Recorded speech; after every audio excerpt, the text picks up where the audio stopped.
Hello and welcome back to another episode of Critical Reactions with your host Bryan. We're going to continue on with a special selection, which is where one of you tell me exactly what it is I need to check out. Today's comes at us from Henrik. Susanne Sundfør, It's All Gone Tomorrow, from the album The Brothel. Been wanting to recommend this artist to you for a while, and one of my past videos inspired them to act. She is, or at least should be, the pride and joy of Norway. Cheers! Alright, so let's dive into this. I'm going to check out what Susanne has in store for us today with It's All Gone Tomorrow.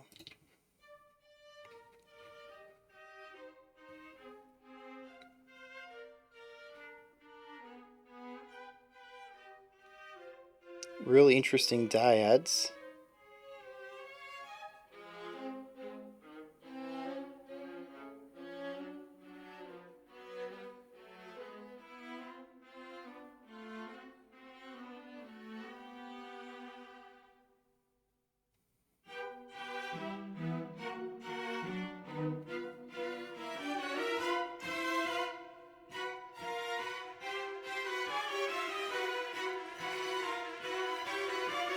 Oh, we're getting a little bit noisy.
Trigger at your command.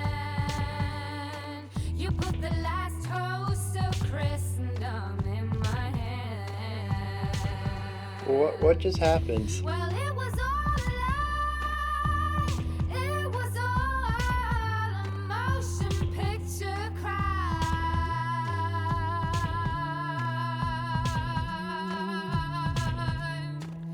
If I wanted to jump Interesting decision to hold on to that for so long, but then to widen the vibrato every beat. probably change my mind between the 8th and the 7th floor. Well, I did it in the light. For a moment there, I did it in the light.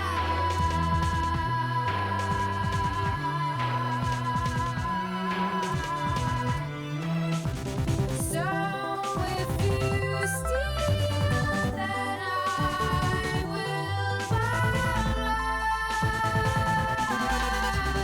And if you flee, then I will follow. Yeah, this has gone in a really interesting direction, especially given the reliance on consonants there. Really aiming for more of a beautiful, even this is a very upbeat, beautiful vibe. A lot of the dissonance is gone.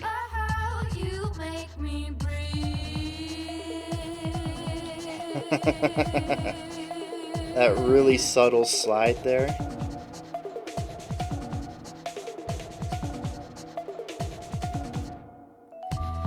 I cannot see across the border anymore. I am in a maze waving white flags on every single corner. And right above my eyes, I see the credits coming to an end.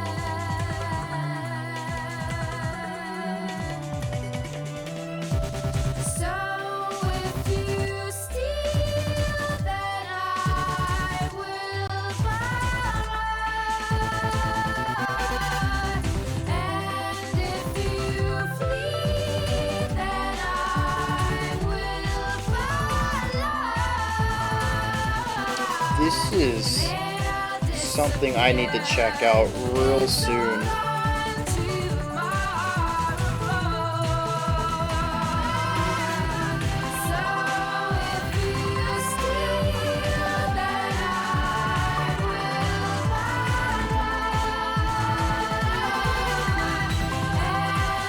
There's so many layers to this too. It's just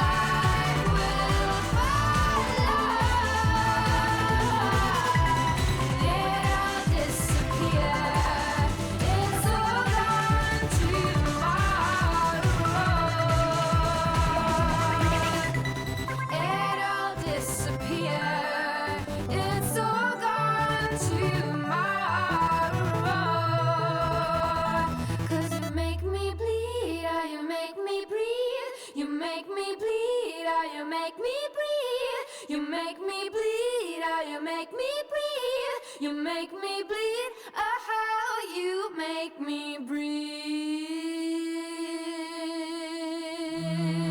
even right there, there's a strong embrace of minor tonality differences.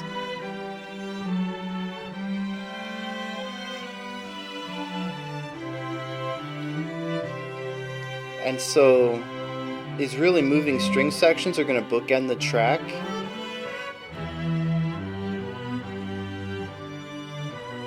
Although this one's more in unison. Yeah, everything in this moment was more connected, aiming for a singular specific goal, whereas our intro was a bit more disconnected, definitely working together, but almost as if with different intentions, creating the division that we heard through our intro. I don't know how to place this. It walks a very fine line, I think, between pop music and singer-songwriter, which is phenomenal because to me that just reads as more accessible singer-songwriter, and I think singer-songwriter is a genre that it has more palatability to it than a lot of more extreme styles of music, especially once we start entering electronica and metal, rock, even hip hop. It still very much leans on the pop side of things, but especially when you start looking at more eclectic artists like Susanne here, they tend to deviate a bit from the mainstream sounds. And so you end up with some singer songwriters that probably should be more well known in the mainstream sphere, but just go for a slightly less palatable sound overall. And I think this is a really nice medium point of going for that experimental singer songwriter component, but making it still have a palatable element, something that still works within the mainstream. And yeah, I agree. I think this should, assuming that all of her works are similar to this, or at least her singles in the very least, are similar to this, she should definitely have more popularity. She should be more prominent in the mainstream sphere than it seems she is. At only 68,000 subscribers, again, as I always say, YouTube subscribers are not quite as indicative as Spotify plays, but to me, that's still a bit on the lower end for a pop singer. I mean, if we go look at like Tori Amos or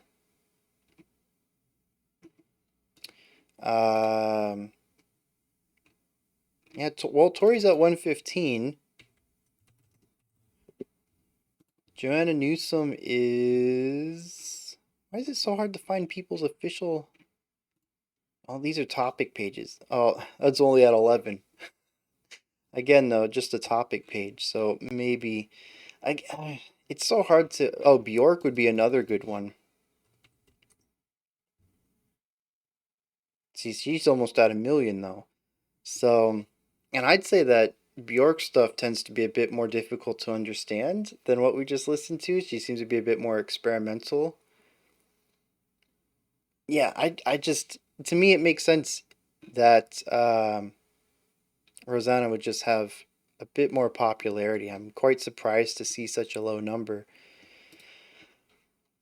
Let's dig into the music. Kind of been on this topic for a bit long. It's a grab bag of a lot of stuff. We start off with something close to Baroque pop. We have a few string instruments all playing together in a way that, especially once the vocals start to kick in, feels very modern classical in an exceptionally palatable way that Baroque pop does very well. But we really don't take too long once the vocals kick in to experience a synth and four on the floor bass kick and pads and surrounding melody lead synths, um, just filling out all of the sound around our vocalist and taking the track in a really unique direction. At least, compared to where we started, which I think is where I'm most confused by, because we go from Baroque pop to pop. um, and there's a little transition period in there that to me feels very singer-songwriter, vocalist on top of a string trio.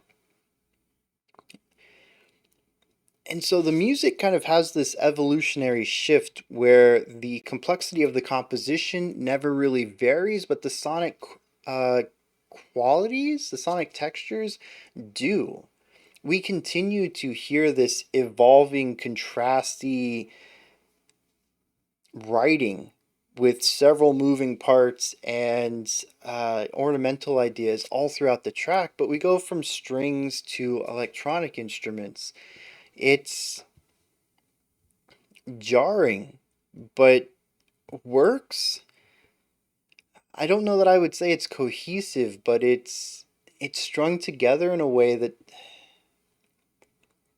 I don't know, it feels out of place, but it doesn't feel disjointed. Does that make any sense?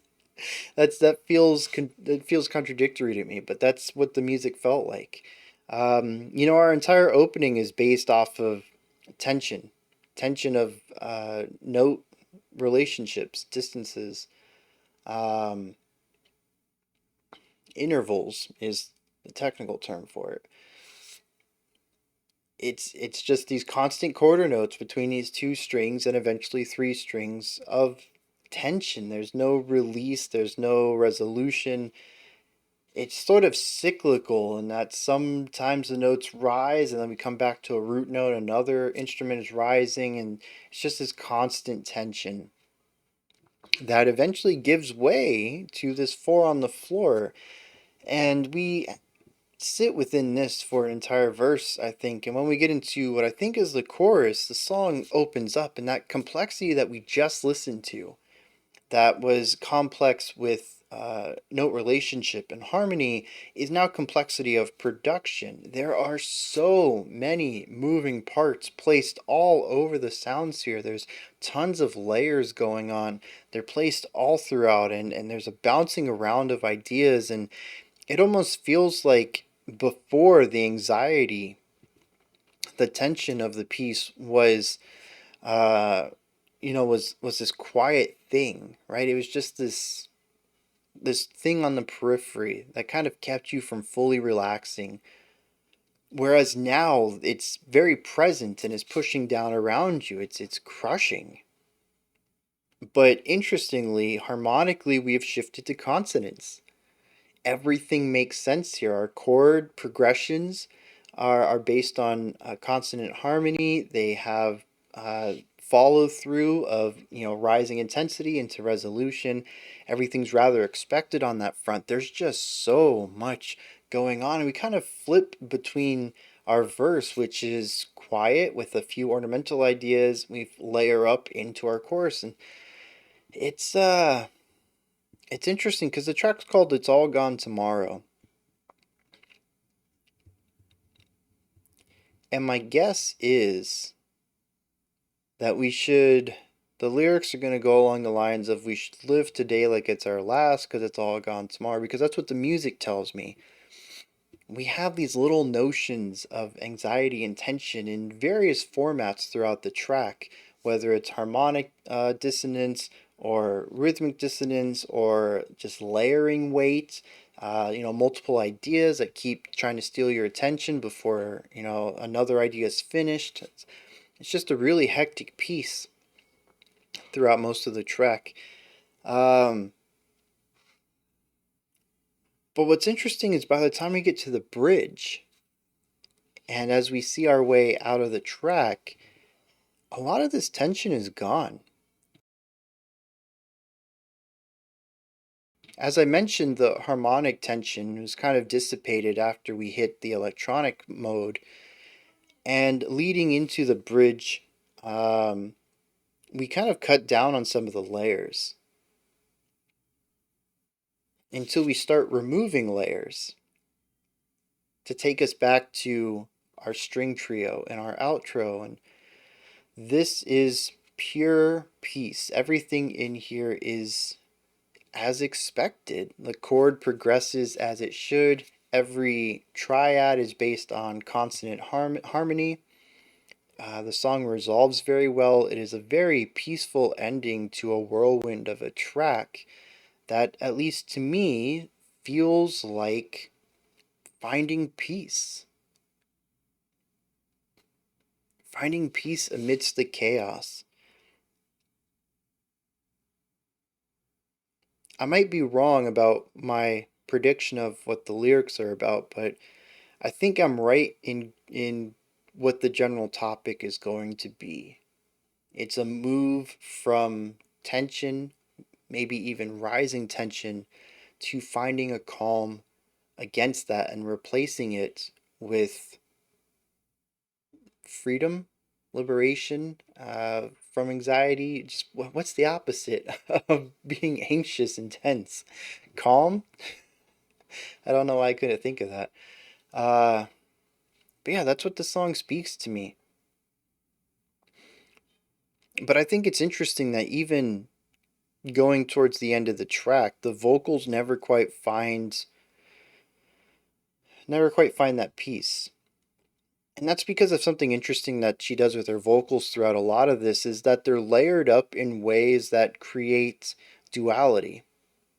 Whether it is literally two vocal lines going at any time, or a single vocal line with such wide vibrato, she might as well be jumping between two half-step notes.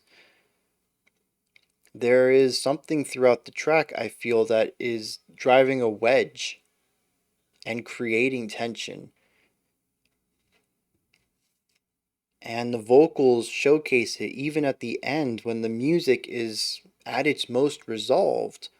The vocals still have a slight intonality to them, where they're both singing the same note and generally in tune, but not perfectly in tune. There's just a little bit of intonation going on there, and it creates a bit of dissonance. And eventually the second voice gives way, so we have just the one, and where that should be unison, she does her vibrato, and it gets wider and wider and wider until it feels like we're playing around two completely different notes now.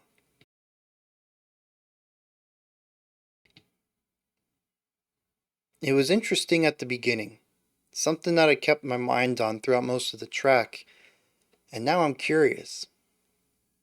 What is she singing about where the vocals would be like this to line up thematically, possibly? Let's find out. Before we hit the lyrics, I did look because, like I mentioned, I need more of this in my life, and I noticed there's a 2023 album from late April here, and now I'm a little.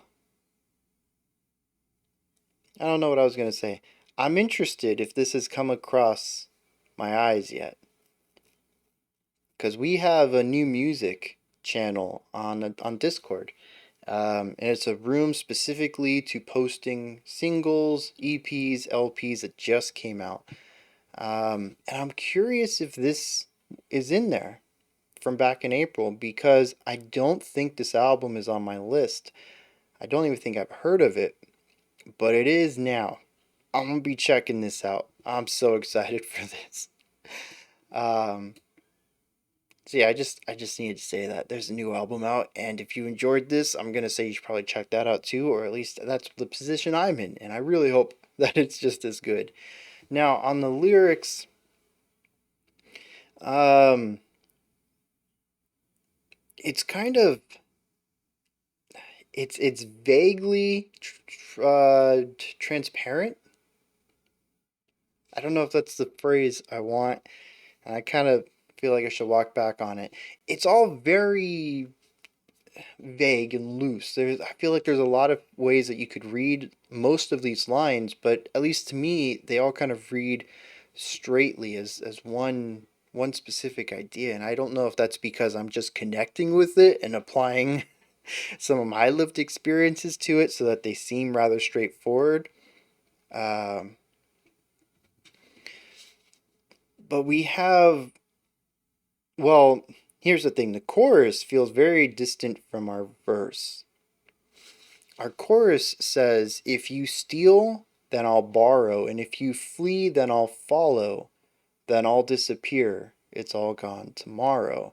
Because you make me bleed, and you make me breathe. And so there's this paradox here. It feels very much like a toxic relationship. You're the one that brings me pain, but you're also the one that brings me life, and I will follow you to the ends of the world. You know, if you flee from here, I'm right there with you. I will leave everything behind to be with you. That's our chorus. And so I was thinking maybe this is a relationship song. But then our verse is very different. It says, I pull the trigger at your command. Okay, we're still online here.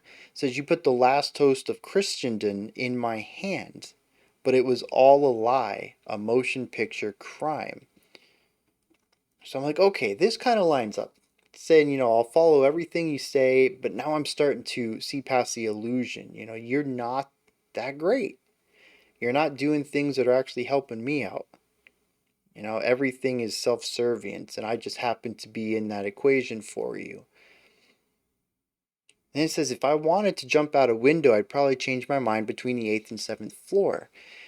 So now we have a very visceral depiction of, somebody's indecisiveness, our narrator's indecisiveness.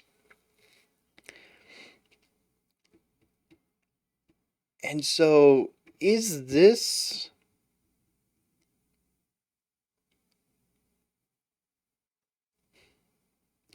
a relationship song? Is this something else? Sonic Hits says that it's a song that is about innocence and the search for identity in a confusing world.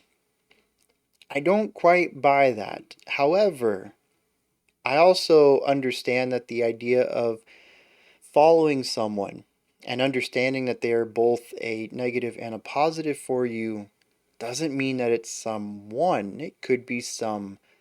In which case it could be an ideology. It could be even something as simple as a fandom.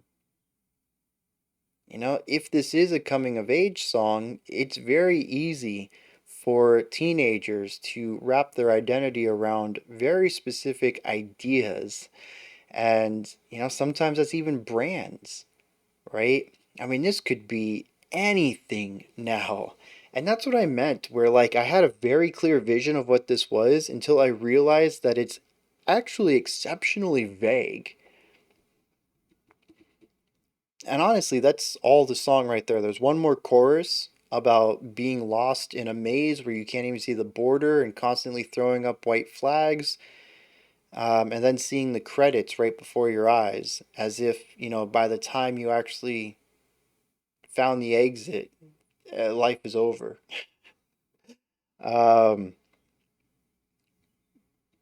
but most of this is if you steal, I'll borrow. If you flee, I'll follow. And you make me bleed and breathe. Like that's like 50% of the lyrics right there.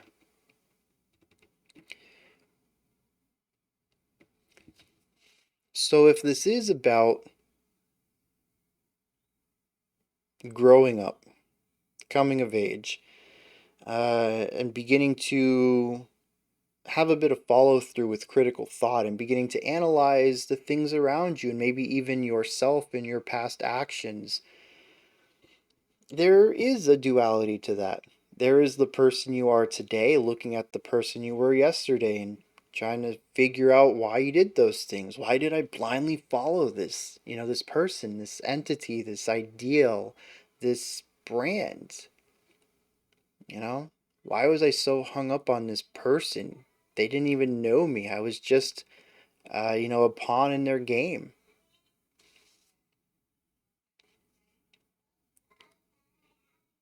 And so that duality is present throughout a lot of the music when we look at the vocal delivery. And there is a dissonance there. There's a division. There's a divide. I don't think there's a single moment in the whole song where the vocals are perfectly in tune with each other. And when we look at this idea of being where we were and retrospectively understanding that that wasn't a great place to be because of the division in it, that what gave us life and made us happy also brought us agony. And so we have that beautiful distorted, or not distorted, the beautiful dissonant opening there, which was both beautiful and a little tough to listen to. It's not consonant harmony. And we hear that soften up over the song and then end with pure harmony in our strings. I think that is the growth of the person. Going from someone who's only half discovered who they are and are still in the process of growing up and self actualizing to somebody who is more sure of themselves. Interestingly,